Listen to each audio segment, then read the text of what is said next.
Waalaikum assalam. Құрметті жамағат, қадірменді ағайын, бүгінгі қасиетті Саиду Дария күндердің тоғыз болған жұма күні баршамызға құтты мұбарак болсын. Бүгінгі жасаған дуа тілектерімізді, барша жасаған құлшылықтарымызды, берген садақамыз бен игі ниеттерімізді Алла қабыл етсін. Амин, амин. Аллахымыз бар, баршамыздан Алладан сұраған ниеттеріміз бар, көкелерімізде, жүрек төрелерімізде жасалған барша дуаларымызды Алла қабыл етсін. Амин. Бізге баршамызға аса қатты маңызды болған тақырыптың бірі бұл қабірлерді зиярат жасау әдемі жайы. Яғни біз жанға жүрген қаза болғаннан кейін оның марқұмды өткен бауырымызды жер қойнауына өзінің қабіріне қойғаннан кейін оның әдеттері бар, оның жасау еткен амалдары бар. Послушай, вот Өлгендеріміз үшін жақсы дұға етеміз. Алланың мейірімін сұраймыз, пайғамбар шапағатын сұраймыз. Және артынан тек қана жақсы сөз айтамыз. Біздің мұсылманның, біздің еліміздің, халқымыздың әдетіне сіңіп кеткен нәрсе, өткендердің артынан, марқұмдардың артынан ешқашан жаман сөз айтпаймыз. Тек қана жақсы сөз айтамыз. Жақсылығын айтамыз. Күнәсін кешіріп, оның бекерге жасаған қате күнәсін Алладан ғафу кешірім сұрап дұға жасаймыз. Өте жақсы, өте мұсылмандыққа сай амалды біз иншалла істеп жатырмыз. Әлі де ары қарай жалғастырып істей береміз иншалла. Өйткені пайғамбар осы бізге айтып жатыр, өлілердің артынан, марқұмдардың артынан тек қана жақсы нәрсені айту керек екенімізді бізге айтып насихаттайды. Ал Құран кәрімде мынандай бір аят бар. Мәселен, Раббана ғфир лана ва лиихванина аллазина сабақуна бил-иман. Бұл Құран аяты. Алла бізді, Раббымыз Алла бізді және бізден алдын өткен, иманмен өткен біздің бауырларымызды өзің кешіре гөр деген Алланың аяты. Яғни кешірімді тек қана өзіміз үшін емес, бізден алдын өткен, иманмен өткен, мұсылман болып өткен кісілерді, марқұмдарды, туысыңды, ағайыныңды, бауырыңды, ата-анаңды кешіре гөр деген осылай Құранда бізге үйретіп жатыр. Дұғаны қалай жасап өткенін бізге айтып жатыр. Неге біз осыған сай, қолымызды жайып, Алладан сұраған кезде, керісінше бәлкім біз бірінші соларға жайып дұға жасаймыз. Өткендерімізді рахым ал, қалғандарымызға береке бер, жақсылық бер деп дұғамызға осылай қошқанбыз. Қарасаңыз, осы дұғамыз Құранға Алланың бізге берген аяттарына сәйкес сай амал екенін көреміз.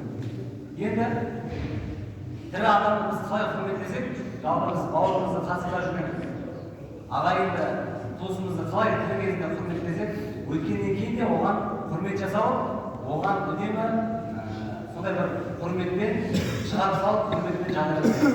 Кезім уақытта дүниеде қалай құрметке ие болса, адам баласы Аллаға ардақ кетіп қойды, ол құрметке лайық.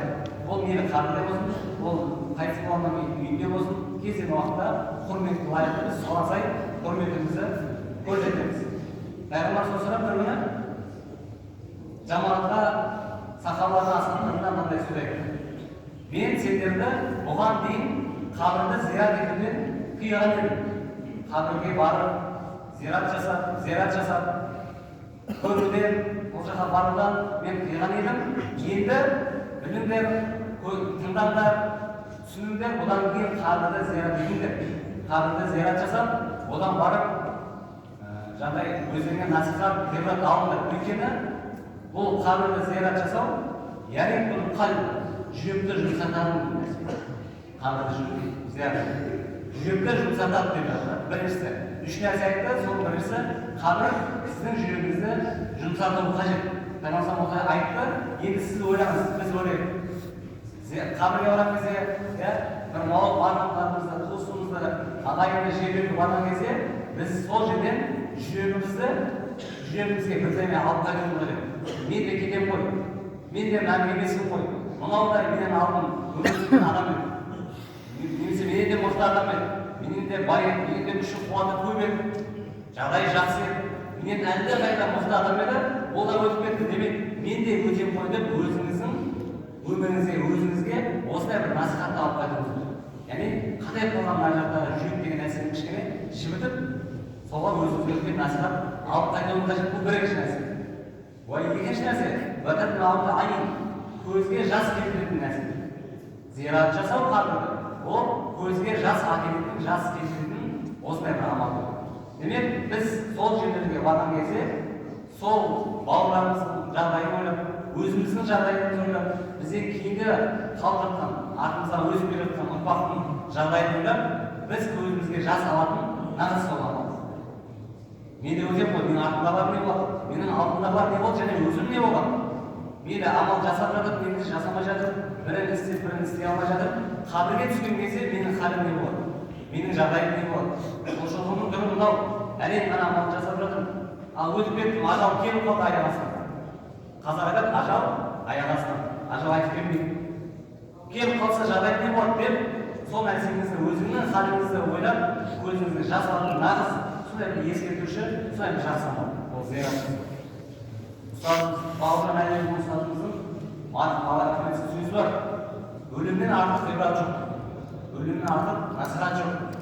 Сол нәрсені көрген кезде, сол жерлерді зиярат еткен кезде, жүрек жібіп, көзден жас келетін және үшіншісі. Ақиретті еске түсіретін бұл нәрсе. Ақиретті еске түсіретін. Яғни көрген кезіңізде дүниедегі жетпей жатыр, үйге жетпей жатыр, көлік ала алмай жатыр, үйге жүре алмай жатыр, үй ала алмай жатыр, немесе киім кие алмай жатыр, бұны іше алмадым деген неше түрлі дүниелік мақсаттардың бір шамасын ұмытып, тек қана ақиретті ғана еске түсіріп, мен өліп кетсем артында бәрі қалып кетеді. Кезінде Харун Рашид деген патша өзі өліп жатқан кезде ауыр халде өлім төсегіне жатқан кезде қасындағылар айтқан екен, мен өткеннен кейін менің қолымды ашып қалдырыңдар, бүкіл халық көрсін. Өйткені мен әлемді биледім, қолымда дүние болды, салынған сарай болды, ешбірін ала алмай, жалғыз алақан, ашық алақан, қорқалып кетіп бара жатқан бұл дүниеде. Менен кейінгілер осыдан насихат алсын деген осындай сөз айтып қалды. Бәріміз де осылаймыз. Кез келген адам осы нәрсені ойлап, осы қабірде зиярат жасайтын кезде әсіресе осы кезде осы үш нәрсені есіне шығармаса керек. Келесі жалпы қабірді зиярат етудің әдептері бар. Ең бірінші қабір зиярат жасау бұл тек қана Алла үшін болу қажет. Яғни барған кезде бір затты үміт етіп бармау қажет. Кез келген ол мейлі әулие болсын, мейлі қандай адам болсын, үлкен ғалым болды, тек қана Алладан ғана сұрайтын нәрсеңізді Алладан ғана сұрау керек. Ал қабір зиярат жасау ол кісіге басы бар Құран оқу, ол кісі үшін кешірім сұрау Алладан. Біз деген өткендерімізді құрмет жасаймыз, бірақ оған ешқашан сыйынып табыну емес. Оларға құрмет жасау, олардың артынан дұға жасау, оларға барып Құран оқу, осы амалдар ең лайықты жақсы амал. Яғни қай уақытта кімге жасасақ та, қабірге барып зиярат жасасақ та, оның баршасы тек қана Алла үшін жасалатын нәрсе. Яғни екінші қателікке немесе Аллаға қайшы келетін амалға бармау қажет. Яғни тікелей Алладан ғана сұрайсыз қай уақытта. Қалғандарға дұға жасап, олардың Алла үшін Алладан кешірім сұрап қоямыз. Ары қарай бір пайғамбар саллаллаху алейхи ва саллям бір қабірдің жанында жылап, жаңағы дауысын көтеріп, дауысын қатты айқайлап шығып жатқан бір әйел кісіге жолықты. Сонда пайғамбар саллаллаху алейхи ва саллям айтты, тақуалы жаса, сабыр ет деп оған насихат айтты. Сонда әлгі кісі пайғамбар саллаллаху алейхи ва саллям танымағаннан кейін, сен менің жағдайымды қайдан білесің? Біліп тұрған жоқсың ғой менің қандай күйде болғанымды. Біздің де айтқан сөзіміз осылай болуы мүмкін. Басымызға бір қиындық болған кезде, біреу келіп сізді сабырға шақырса, бауырым, Алланың сынағы ғой, сабыр етсек, өтетін бұл да өтіп кетеді. Алла жәрдем берсін деп жатса, кейде тілімізде осы нәрсені айтып қоямыз, кейде ойымызбен, менің жағдайым біліп тұрған жоқсың ғой, қоя берші деген мәселемен осындай сөздер аузымыздан шығып кетуі мүмкін. Қараңыздар, осындай сөздер шыққан кісіге пайғамбар қалай жауап айтты? Пайғамбар оған үндеген жоқ, арнайы өлгендер, артында қасына жүрген сахабалар әйелге айтты. Бұл Алла елшісі, бұл пайғамбар еді. Бұл айтпау керек деген кезде әлгі әйел өзінің есігін беріп, артынан жүгіріп барып, жетіп, бұл Алланың елшісі кешірім сұрайды, сізді танымай қалдым.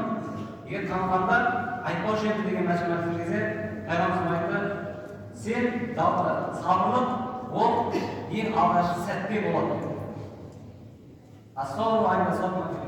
Сабырлық деген нәрсе ол алғашқы сәтте біледі. Одан кейінгі сабыр емес.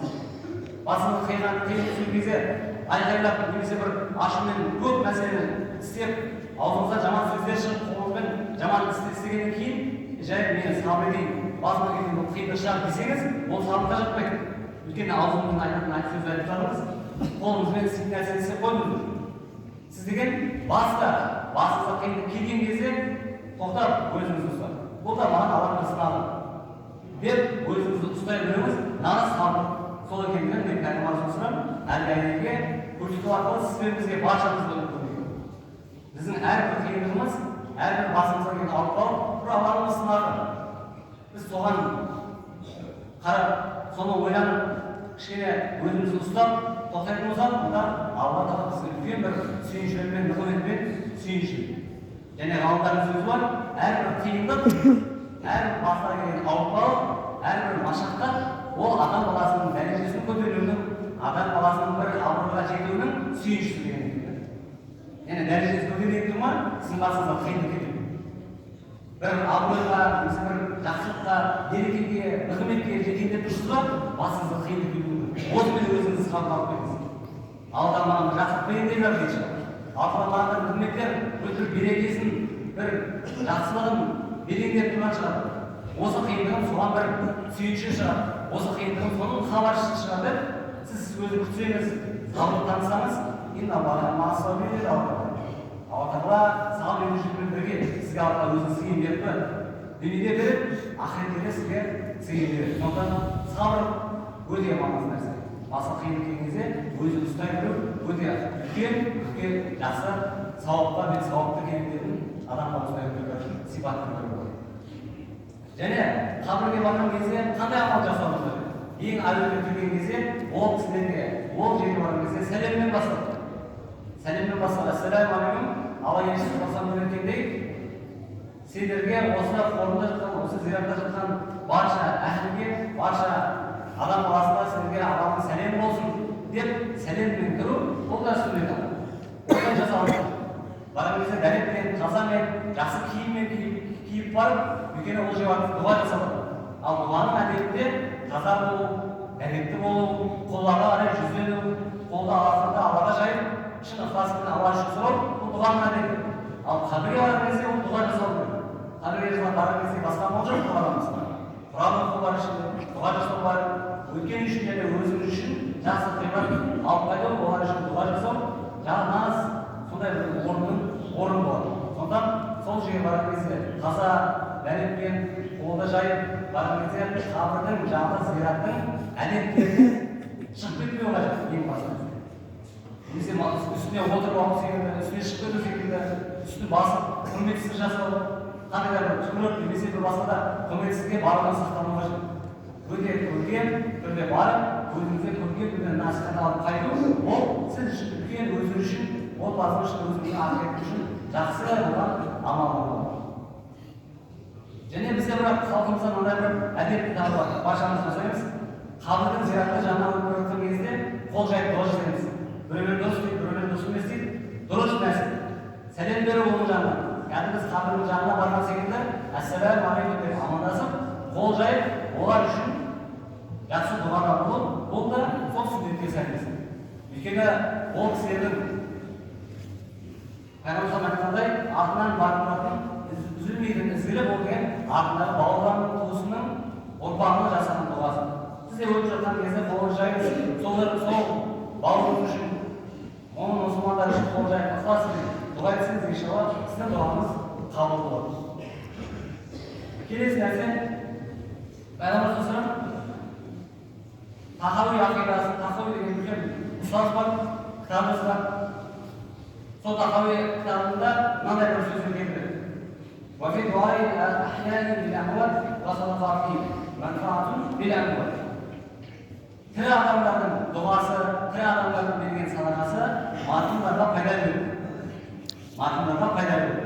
Ықыласпен дұға етсеңіз, сол кісінің ықыласпен садақа беріп, игілік іс жасайтын болсаңыз, ол марқұмдар үшін пайдасын тигізеді деген имам Тахауидің сөзі бар. Және Пайғамбарымыздың мынандай бір сөзі бар.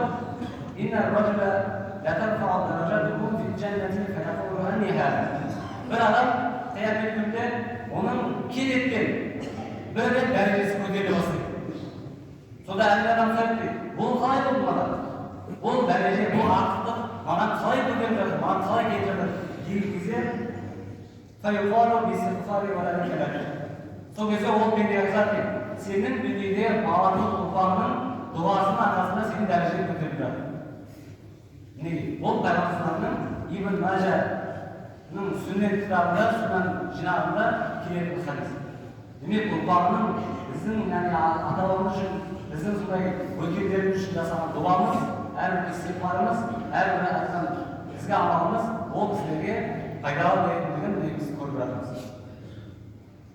Және үшіншісі, сол жерге барған кезде айтқанымыздай ақиретті еске алу.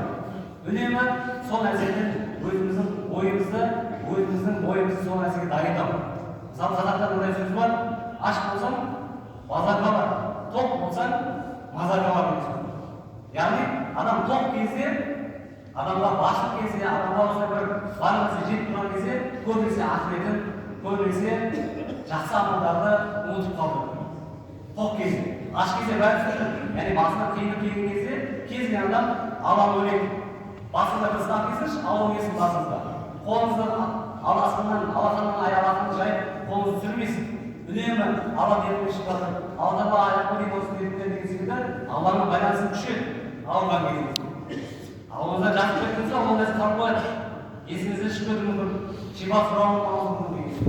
Басында бір қиындық кезде, бір қарызға барып қалдыңыз. Неге қолың жайса, Аллаға осы қатты құттықтайсыз. Қиналып жатып көріп тұрсыз өзін деген секілді, Алланың байланысыңыз жақсырақ болып кетеді қиындық кезде. Ал қиындық кезі кетті ма, тоқтық келді ма, басымызға қиындық келмей, ауру болмай, бәрі жақсы жүреді ма, біз осындай ақиретімізді, Алланың байланысымызды ұзақтап қалады. Сондықтан бізге осындай жерлерден насихат алуымыз қажет. Бізде, олар да бізге болған, біз де солай боламыз деп үнемі естен шығармау керек. Хазіреті Осман, сахаба радиаллаху анху, осылай қозғалықты жәннат айтқан кезде, кәдімгідей тұрады, ешқандай түрі бұзылмайды дейді сахабалар. Қашан осындай қабір мәселесі, қашан адамның өміріне өтуі, жерленуі айтылған кезде, сол нәрсе есіне түскен кезде, көзінен жас тоқтамай, үстінің бәрі су болады дейді жасы. Сахаба. Сонда қасына сұрайды екен, Осман, сен деген қозғар айтылды, жәннат айтылды, ешқашан көзіне жас шыққан жоқ. Бірақ осындай ақырет айтқан кезде, немесе қабір айтқан кезде, дереу көзіне жас алдым. Не үшін деп сұраған кезде айтқан екен, мен Алла Resulullah мынаны айтқан сөзін естідім. Кім-кім дүниеден өтіп қабірге түсіп тұрса, қабір сұрақтары басқалар. Ал қабір сұрақтарынан аман өтсе, одан кейінгі сұрақтар жеңіл ма болып кетеді. Яғни қабір сұрақтарынан өтті ма, қалған сұрақтар жеңіл ма? Қалған сынағы қабір, қалған жеңіл. Ал қабір сұрақтарынан өте алмайтын болса, одан бетер қиындық болады деген сөзін естідім. Мен сол үшін ойлап, менің қабірдегі сынағы қалай болады, менің қабірдегі сұрағым қалай болады, осыны ойлап менің көзіме жас келіп келген.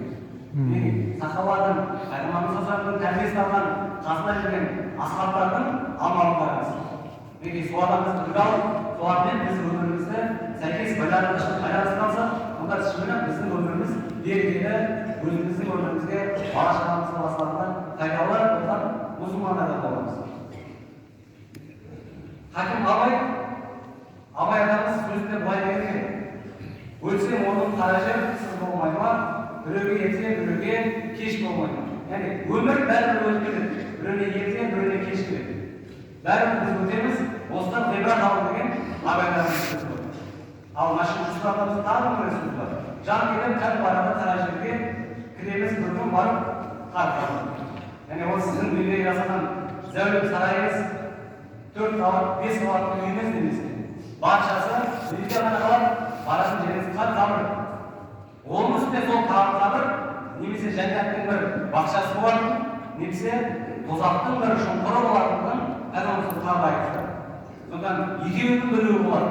Жасаған дүниеге амалымыз, ізгі істеріміз соған тікелей байланысты.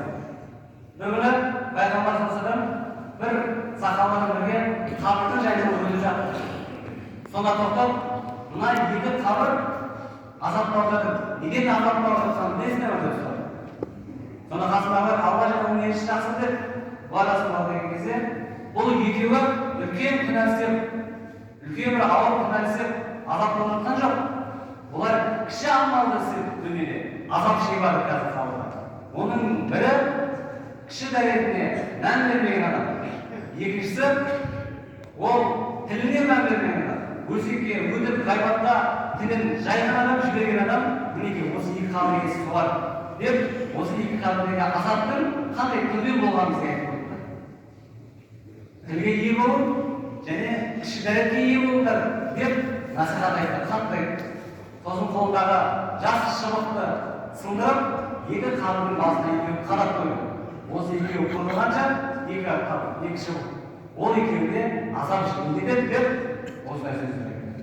Мінекей, біздің дүниеге сыйлықтың амалымыз ол жақта қабірде дүниеде өткеннен кейін бізге жақсылық немесе бізге қиындық болып келетіндігін бізге осылай ескертіп айтып отыр. Сонда әрбір амалымызға, әрбір ісімізге қатты мән беріп қарап қойған жақсы.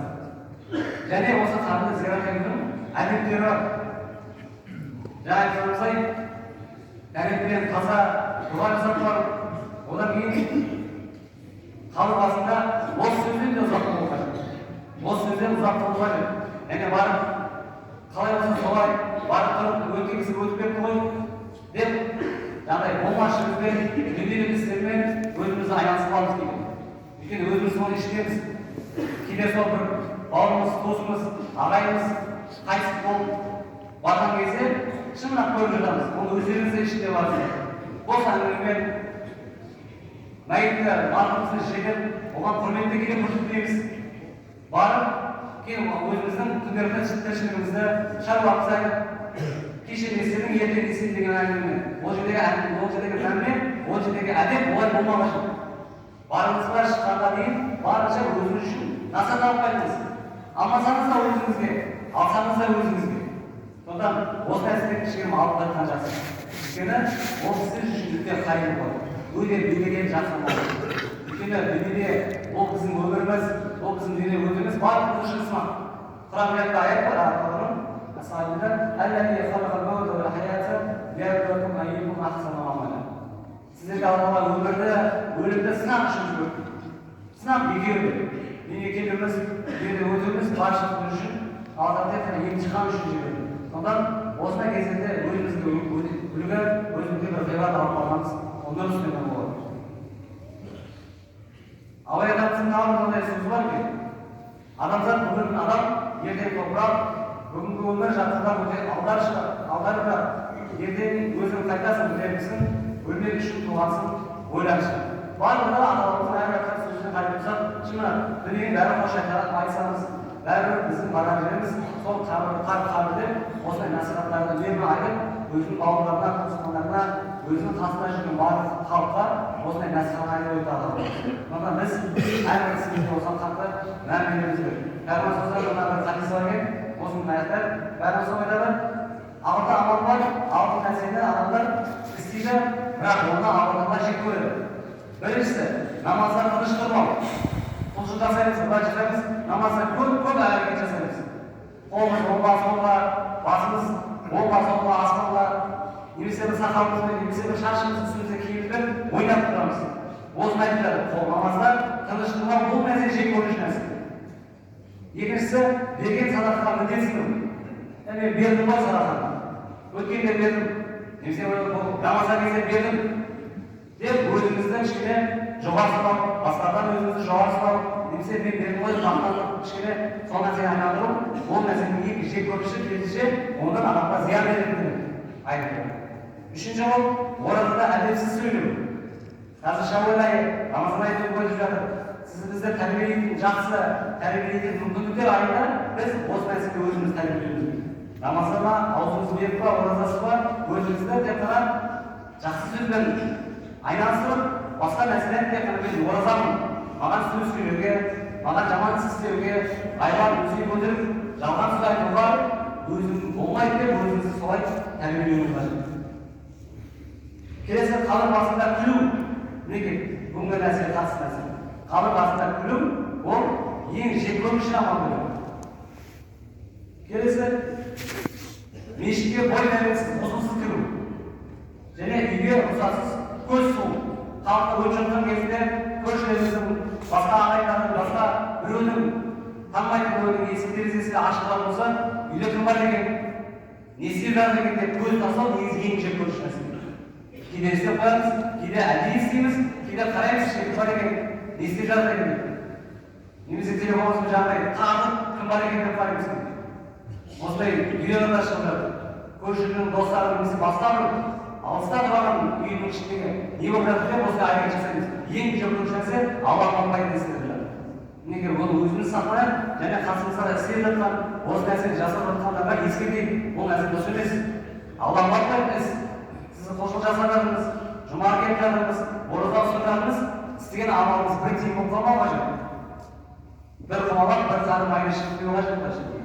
Неге істеген амалымыз өзі әлсіз болса, ол нәрсені тек қана жақсы амалдармен қуаттап, жақсы істермен, жақсы сөздермен, ғибадатпен қуаттап, әрі жалғасатын болса, онда біздің ең жақсы мұсылмандыққа сипатқа сай амалды істеген боламыз.